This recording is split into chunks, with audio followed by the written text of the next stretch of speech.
Yo, aku KL. Jom, aku bawa korang jalan-jalan kat zaman aku. Korang mungkin panggil zaman ni zaman prasejarah. Tapi bagi aku, inilah kehidupan. Tak ada internet, tak ada sekolah. Best kan? Tapi jangan salah faham. Hidup kami ni penuh dengan cabaran. Jom aku tunjukkan macam mana kami boleh hidup. Korang nampak tak binatang besar gedabak tu? Itulah makan tengah hari kami. Nak buru dia? Kami tak ada senapang canggih macam korang. Senjata kami, batu yang ditajamkan dengan batang kayu. Serius, setiap kali memburu tu memang macam pertaruhkan nyawa. Silap sikit je, memang nahas. Tapi, kalau tak buat, kami sekeluarga tak makan. Okey, jom kita mula dari zaman paling awal dalam hidup aku. Orang-orang pandai zaman korang panggil zaman ni Paleolitik atau zaman batu lama. Bagi aku panggil je zaman ni zaman hidup dengan batu tajam. Sebab memang itulah hidup kami. Inilah rumah kami. Kadang-kadang gua, kadang-kadang kami buat pondok guna apa yang ada. Kami tak tinggal satu tempat lama-lama. Kami ni nomad. Ikut je ke mana kawanan haiwan buruan pergi. Dan api tu, itu penyelamat kami. Bukan setakat bagi kami panas, tapi paling penting, ia halau binatang buas waktu malam. Lupakanlah nak pergi beli barang. Semua benda yang kami perlu, kami kena buat sendiri. Dari pisau nak potong daging, kapak nak tebang pokok, sampailah jarum untuk jahit baju kulit kami, semuanya datang dari alam sekeliling. Guna batu, kayu dan tulang-tulang haiwan yang kami buru. Cuba tengok alat-alat ni. Nampak macam simple je kan? Tapi nak buat satu ni pun makan masa berjam-jam, tahu tak? Kena cari batu yang betul, lepas tu ketuk-ketuk dengan batu lain sampailah dia pecah dan jadi tajam. Memanglah kasar je buatannya, tapi benda ni lah yang bantu kami untuk terus hidup. Lepas tu kan, ada satu benda best jadi. Dunia mula jadi makin panas, zaman ais dah nak habis. Dan perubahan ni, ia bawa satu era baru dalam hidup kami. Korang panggil zaman ni, zaman Mesolitik. Bila cuaca dah makin panas, ais pun cair. Tiba-tiba, sungai dan tasik penuh dengan ikan. Weh, ini memang game changer. Kami dah tak payah nak kejar binatang besar yang bahaya je. Ikan ada banyak dan senang nak tangkap.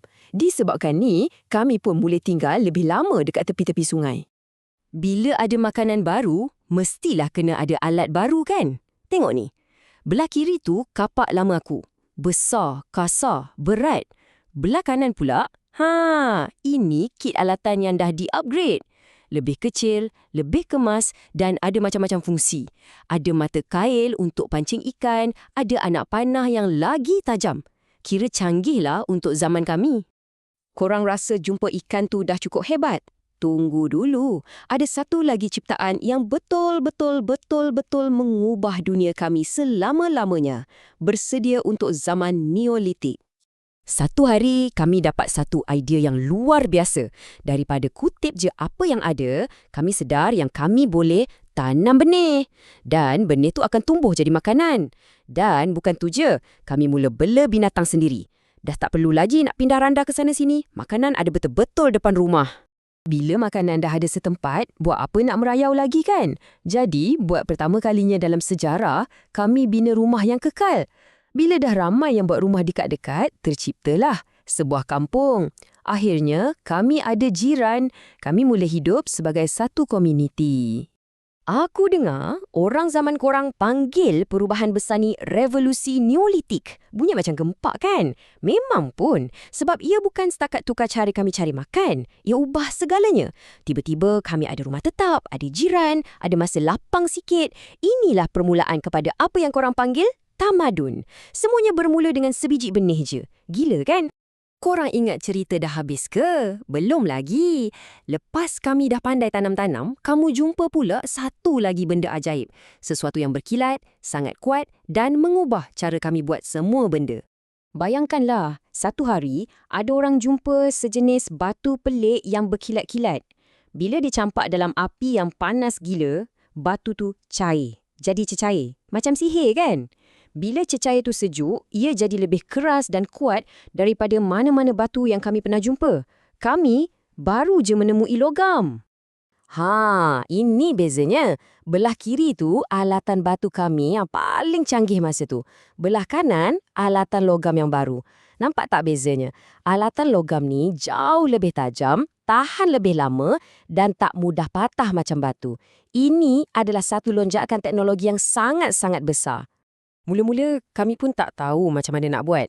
Tapi bila kami jumpa batu berkilat yang special ni, yang korang panggil BJ, wow, kena buat api yang panas gila sampai rasa bulu kening pun nak terbakar. Lepas tu batu tu cair, jadi macam air yang menyala. Kami tuang cecair panas tu dalam acuan batu, tunggu dia sejuk dan ketang, siap. Sebuah kapak yang hampir mustahil untuk pecah. Okey, kami dah ada macam-macam, tapi kami tak ada tulisan macam korang. Jadi, macam mana kami nak sampaikan cerita dan ilmu kepada anak cucu kami? Kami ada cara kami sendiri, cara yang kekal beribu-ribu tahun. Kami melukis. Dinding-dinding gua tu, itulah buku cerita kami. Kami lukis pasal pemburuan yang hebat, pasal haiwan-haiwan di sekeliling kami, pasal hidup kami seharian. Inilah cara kami rekodkan sejarah. Kiranya inilah media sosial versi zaman batu. Selain melukis, kami juga mengukir. Kami buat patung-patung kecil guna batu, tulang atau gading gajah. Setiap ukiran ni ada cerita dia. Ada yang jadi tangkal, ada yang gambarkan semangat alam, ada yang jadi simbol kepercayaan kami. Inilah seni kami, inilah jiwa kami. Apa yang paling best, legasi kami masih ada dengan korang tau. Cuba tengok gambar ni. Sebelah kiri, alat logam zaman aku. Sebelah kanan, parang dan keris dari zaman yang lebih moden. Nampak tak kesinambungannya? Teknologi yang kami mulakan ni jadi asas kepada alatan yang wujud sampai ke hari ini. Generasi aku, kami yang mulakan pertanian, kami yang temui logam, benda-benda yang kami cipta ni mengubah dunia dan kesannya masih ada sampai sekarang. Sekarang, giliran korang pula. Cuba fikir, apa benda hebat yang generasi korang akan cipta? Apa legasi yang korang akan tinggalkan untuk masa depan?